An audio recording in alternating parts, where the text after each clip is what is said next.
mga katindahan. Yan. So for today's video ay i-share ko sa inyo kung saan ko nga ba nabibili yung aking mga display rack na pinakita ko sa inyo. Yan. Dahil meron nagtatanong sa previous vlog ko kung saan ko ito nabili. So tara, i-share ko sa inyo. Yan guys. So dito kay Shopee. Ayan.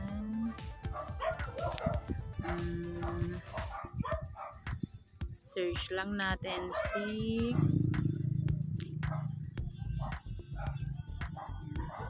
Ayan.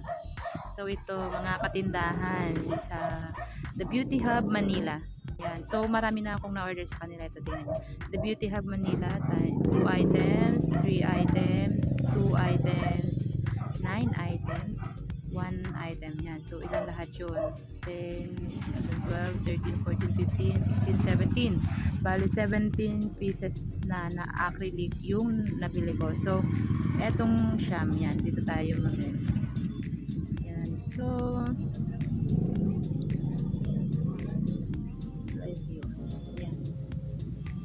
so nakuha ko siya ng yung 7 layers ay nakuha ko ng kano yun? Natin 305 at yung 4 layers naman is 250. Yan. So sige, check natin ulit. Live view. Yan.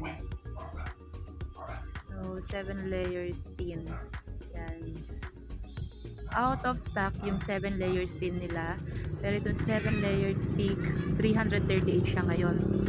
So mas gusto ko mga katindahan yung tin type, yung manipis, kasi mas malalagyan mo siya ng mga kahit yung malalaking item mailalagay natin doon. So ayan na nga mga katindahan. So bakit ko mas nagustuhan yung tin type manipis kumpara doon sa mas makapal na ganito yung layer niya.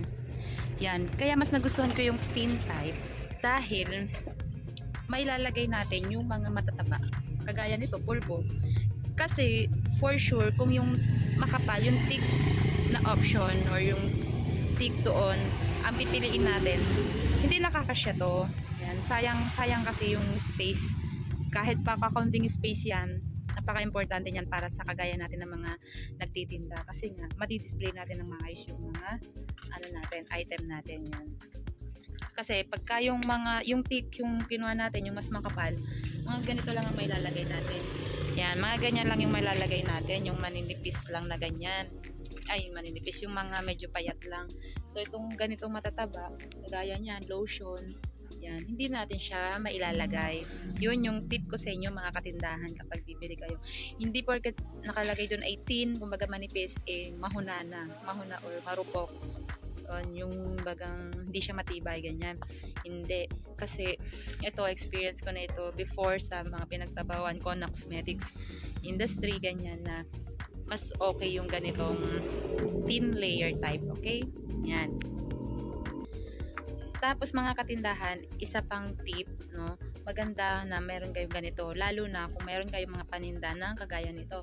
Meron kayong pulbo, cologne, lotion, cutex, ganyan. Bakit? Dahil mas mabenta siya, mas magiging mabenta siya kasi yung mga customer na wala naman balak pumili ng pulbo, wala naman balak pumili ng pabango, cologne, ganyan, tapos makita nila dyan, napakaganda patignan, malinis, ano bang tawag dito, basta maganda siyang tignan, layer kitang kita yan. So attractive para sa mga mamimili. So yun, napapabili sila talaga yan. So sa ganyang pamamaraan, sa ganyang diskarte mga katindahan, madadagdagan ng benta natin, no? Diba? Madagdagan tayo ng kahit man lang 5 piso na tubo, 10, napakalaking bagay na yan. Sa isang buwan ng 10 piso, 300 na. So ayan lang mga katindahan, maraming salamat sa inyong panonood at stay tuned kayo dyan dahil maraming akong gustong i-share sa inyo mga katindahan na mga ginagawa ko dito sa tindahan ko. Gusto ko siyang i-share para lahat tayo kikita. Ayan, 'di ba? So thank you so much, and kung meron din kayo may suggest na magandang gawin, no, comment kayo para tignan natin kung para ma-apply ko rin naman siya, ganoon. Yan. Thank you so much for watching. Bye-bye.